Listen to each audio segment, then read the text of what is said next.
and welcome to this presentation of 2025 Time to Invest in Your Health. At the end of this presentation, there'll be a link. I want you to come join me in a live Q&A. Hopefully you'll be bombarding me with questions that has been generated from listening to this brief 15 minutes of some innovative things you can do to improve your health and maximize your health even, and extend 5 to 15 years of your life.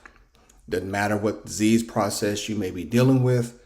If you're still here and you're not terminal, you can be blessed by this. So 2025, time to invest in your health, body, mind, and soul. And again, directly on my YouTube channel, some of you have already got the emails. You already see the link and you can already register. Those of you who did not get the email, you can still register by just going to the show. You click on it. It's going to bring up a registration prompt. You type in an email and a name, and there you are. You're in. And I'll be live and I'll be answering questions and elaborating more on some of the things I talk about today. So without further ado, let's dive in. So first, introducing the power of health and longevity. And before we do that, we're going to have to dispel some misconceptions, some myths passed down through generations that we've come to accept as truth simply because they've been repeated so often. Yeah. How many times have you heard things like, my parents or my grandparents had diabetes, so I will too? Or things like, everyone in my family is big bone, so I know I'm going to be heavy. Or all the men in my family have died in their 60s, so I probably will too. It doesn't have to be this way. There's a fascinating field called epigenetics that I'm going to talk on more. And it shows that we have the power to influence our genes through our lifestyle choices. Yes, you can actively modify your DNA expression, meaning you are not doomed to inherit chronic diseases simply because they run in your family. The reality is many of the health outcomes we fear are shaped more by life choices and environmental factors than they are our actual genetics. There is scientific evidence proving that with the right habits, we can slow our biological clock and even add 5 to 15 years to our life. Let's face it, health is wealth. Even the wealthiest among us will tell you that without good health, money means very little. If your goal is to build a legacy, provide for your loved ones, and enjoy life to the fullest, you can't do it if your body is failing you. Your body is your temple, and your temple is your superpower, but you can't maximize it if you don't know what you don't know. So before we dive into science of thriving, we got to first talk about thrive stoppers. Thrive stoppers. Yeah. I'm going to talk about 3 of them. One is called inflammaging. Chronic low-grade inflammation is a silent, smoldering fire in your body that breaks down your system over time, and it's a major contributor and driving force to aging and disease. Cellular attrition. Our cells are the building block of our natural lifespan. Over time, they wear down in a process called cellular attrition. One key marker of cell or cellular aging is shortening of our telomeres. Now in this picture here, you see some orange color at the end of these DNA molecules. That's symbolic of where the telomeres lie. And over time they shorten, and they get so short that the DNA cannot hold itself together and it begins to unravel. Look at it like the plastic tip on your shoelaces.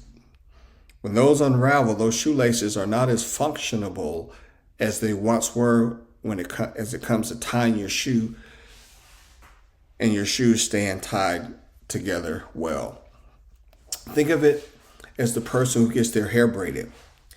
And you can braid it and it can look so nice, it can look so healthy, and it can look so well done. And at the end of that braid, the one thing that makes that cornrow, that braided hair, look so fresh and so tight and for so long has to do with how you tie it off. Sometimes it's rubber bands real tight. Other times it's putting some type of plastic on the end of it and lighten it and let it melt. Other times there's other type of caps that they intertwine in with the hair. But the point I'm trying to make is how neat that braid looks, how long that braid lasts is contingent on how well it was tied off at the end. Think of that as the telomere. As that begins to unravel, those braids don't look too new anymore. Matter of fact, they look old. And even if the braids were only in your hair 1 week, if it wasn't tied together well and somebody looked upside your head, they would think those braids were there 2 months. That's the telomere.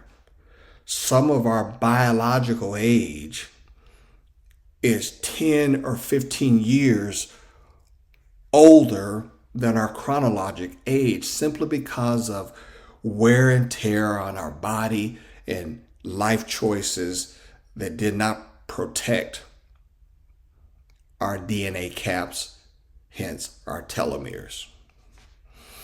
And with that, we get cellular attrition. Then there's allostatic load. Allostatic load is that constant pressure that is upon us in life.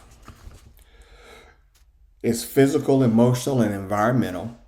It's constant stress, elevates our cholesterol, increases our inflammation, and leaves us vulnerable to disease. It's that feeling of you each day feeling like you're reaching a breaking point emotionally or physically. You're just exhausted. And it's every day and it's weighing you down. Your cortisol never gets to rest. Your body is in overdrive. And you're so vulnerable that a child sneezes near you and you're liable to get sick. It's called allostatic load. And there are ways we can minimize that. And I'll talk to that in a few more slides later that has to do with emotional resilience and mental fortitude. Can you imagine waking up every morning full of energy, clear-headed, focused, confident that your body is set up to thrive for years to come? What if I told you that wasn't just a dream, but it's something that can really, really happen? Well, that's my goal today, to inspire you to take a hard look in the mirror and say, I can be more, and I will be more. Some of us have the mindset that so easily concedes. You look at your age and you just say, oh, well, and you concede. Well, you know what? One of the greatest enemies of success? To concede. We need to have a mindset not to concede, but to succeed.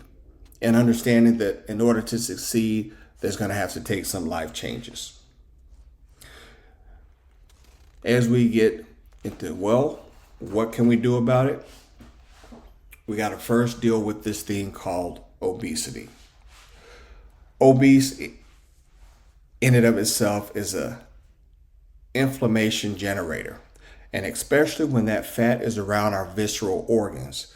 When it's around our visceral organ, now each organ is insulated by inflammation. So the fat around your heart constantly sending inflammatory toxins to the heart itself. Fat around your kidneys, same. Fat around your liver, same. And so each one of these organs are accelerating rapidly with regard to their biological clock. Instead of you being 47, but your heart is 57 because of the obesity that you're carrying.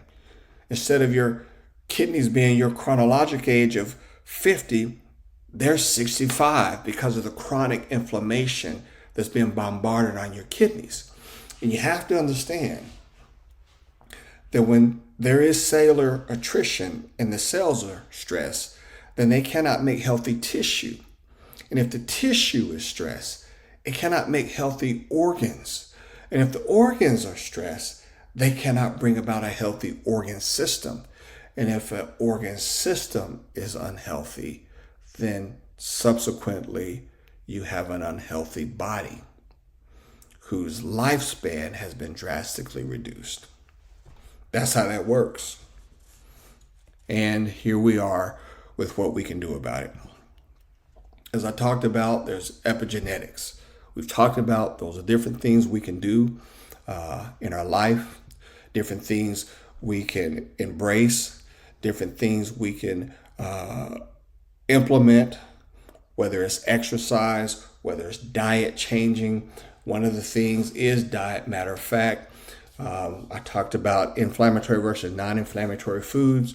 And so if you're going to incorporate non-inflammatory foods, there's green tea, there's turmeric, there's cruciferous vegetables, there's removing sugars. Those are one of the things that causes inflammation in our system and things of that nature. There's medicines that I talk more deeply about in my premium content that you can actually take to stabilize your telomeres. I'll go ahead and give you a hint. Coffee is one. 200 to 400 milligrams of coffee a day has been shown to stabilize and slow the shortening of our telomeres. Fasting removes toxins out of the body. It's the body's natural detox. Senolytics, those are medications, herbs that you can take to help clean up senescent cells or dry, non-functioning cells that are only releasing toxins and inflammatory toxins into your body. There's adaptogens, different herbs that help reduce cortisol level, which reduces inflammation, which stabilizes the telomeres so they don't unravel and bring about chronic illnesses in your life. And then the mitochondrial enhancers, because as mitochondria goes, so goes your energy and your sense of getting up each day ready to slay the day again. These are things that I go into much more detail with in my premium content. Then there is emotional resilience. Emotional resilience. Yes, you can have the healthiest body, the sharpest mind, but if your spirit is broken, it can all come crashing down. And that's basically what Proverbs 18:14 is saying when it says, the spirit of a man will sustain his infirmity, but a broken spirit who can bear? Sometimes disease can break your spirit, but if you look at it through the eyes of faith, and if you look at it as God will look at it, it can actually increase your faith, help you to rely on God more, help you to have the emotional resilience to keep on keeping on in spite of what your body is doing. And that leads to mental fortitude. A verse that comes to mind, and I'll be done, is 2 Corinthians 4th chapter, verses 7 through 9. And it talks about we have these treasures in jars of clay. That's talking about our bodies, to show that this all-surpassing power is from God and not from us. He goes on to talk about we are hard-pressed on every side, but not crushed, perplexed, but not in despair. What's the treasure? The treasure is in spite of us, God can still use us.